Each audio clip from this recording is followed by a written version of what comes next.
ஏவிஎம்மோட நிழல் படாம யாரும் இருக்க மாட்டாங்க. அதில எங்க குடும்பத்தில இருக்கவங்களும் வந்து சாரு. ரோபோ வந்து ஃபர்ஸ்ட்டு கலக்கப்போதியார் பண்ணாரு 2005ல. ஸோ 2006ல வைர நெஞ்சம்னு சொல்லிட்டு ஒரு நெடுந்தொடர். அந்த தொடரில் வேலை பார்த்தாரு.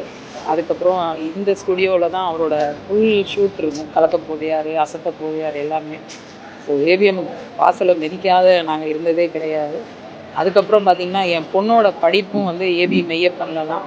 அப்போ உரிமையோட ஐயாட்ட போய் என் குழந்தைக்கு நீங்கள் சீட்டு கொடுத்தே ஆகணும் அப்படின்னு ரோபோ கேட்டு வாங்கி அவள் 12th முடித்ததும் ஏவி மெய்யப்பன்ல தான். ஸோ இன்றைக்கி அவள் வந்து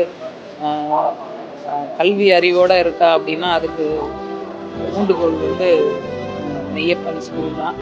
ஸோ இந்த ஏவிஎம் குடும்பத்தாருக்கு எங்கள் குடும்பத்தினர் சார்பாக ஆழ்ந்த இரங்கலை தெரிவிச்சுக்கிறேன்.